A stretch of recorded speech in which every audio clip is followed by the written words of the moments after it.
Alrighty everyone, welcome back. It is now August 19th of 2023, and given that there's a lot of developments happening right now over at Disney between their upcoming D23 event and the Snow White official trailer set to debut next month, which by the way is going to be September 9th to the 10th for D23.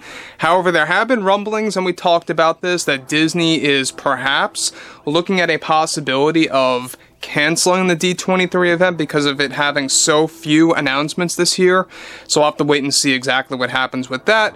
But moving onwards, this is Mike Zero. Subscribe if you're new and like this video to see future updates. I'm also on Twitter at Mike01. I thank you all so very much for the great and kind support, and let's get right into the subject, shall we? Now, what's interesting about Kathleen Kennedy, and I've said this multiple times, is that she will say whatever she has to say to convince new Star Wars fans that whatever they're creating, such as herself, Leslye Headland, John Watts, etc., is of course true Star Wars. She is the very person that literally said on the record a couple of years ago that there is no source material that they could have pulled from Star Wars Legends to use in the sequel trilogy movies.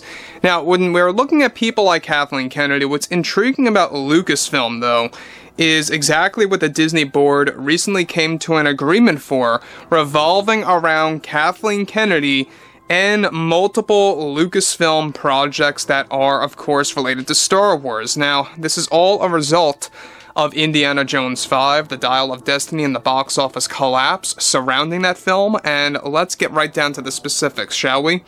Now, with Kathleen Kennedy getting into many more issues at Lucasfilm lately due to her failure with Indy 5, however, one major development has to do with what Disney recently did with Kathleen Kennedy. Now, since the majority of the board members are actually in favor of Kathleen Kennedy as president of Lucasfilm, with other members trying to get her fired completely, one big decision that they agreed on was that Kathleen Kennedy would be banished from several Lucasfilm projects as a producer for starters, to not get involved on a creative scale for the Dave Filoni-centered Star Wars film, as well as The Mandalorian Season 4, with Jon Favreau taking over both projects as the main producer instead of Kennedy. Another project that Kennedy was also banished from as a producer involves an Ahsoka Tano spin-off series that is going to serve as a prequel to the show that will focus on Ezra Bridger and Grand Admiral Thrawn, that spans multiple years, that Disney is getting ready to announce by this November, that takes place within the unknown regions. Most likely during the last earnings call from Bob Iger himself. Now, guys, let me just say one thing here quick before I get to the next big piece about this. Now, this is at least, I will say, at the very least, a very good starting point. The fact that we have, of course, people out there like the board members coming to an agreement about everything related to, you know, the Star Wars projects, related to all of the other aspects of Disney trying to regulate everything there. They're not going to do well, I believe, regardless of what they do with Kathleen Kennedy, unless they just fire her outright. But this is at least, and I will say, at least a very good step forward. The fact that she is getting banished from not just Mando Season 4, but also from an Ahsoka Tano spin-off, and yes, even the Dave Filoni Star Wars movie, and she will not have any creative power, nor will she even be allowed to visit the sets of said projects.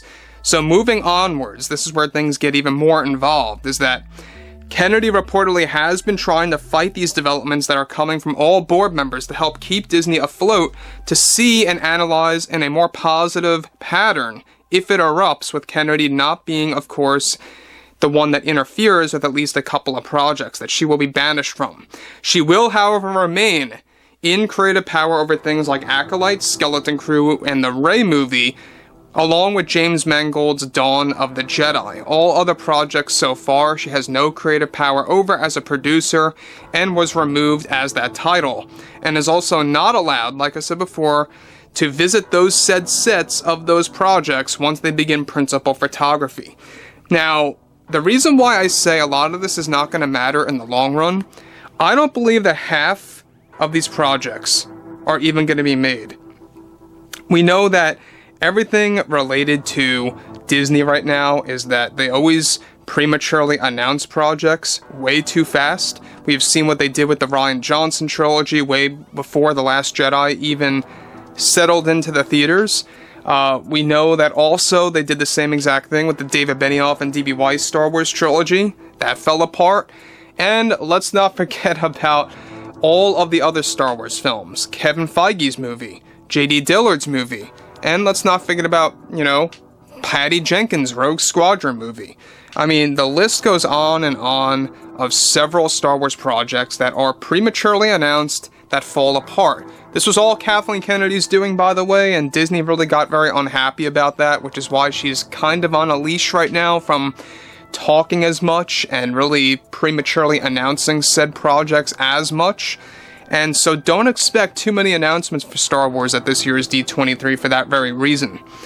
Now, ultimately, on top of this, the board is doing, of course, this mainly to form and analyze a pattern to see how said projects compare to others, like Kathleen Kennedy's absence as a producer without having influence on the cast and crew on set, with her banishment of said projects as well.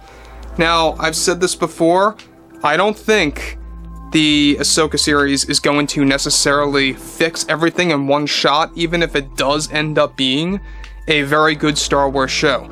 Let's say if the majority of fans that are very skeptical about the Ahsoka series right now, they're very much guarded, let's be honest here. After what happened with Mando Season 3, a lot of people are very guarded with their emotions over the Ahsoka series. If it somehow turns around and becomes like the best thing that Disney has ever made, even if it turns out to be something like that, it's going to take at least more projects than that on a consistent basis to really turn things around. This is something I always, push forward, and I cannot stress this enough. One successful project is not going to fix things.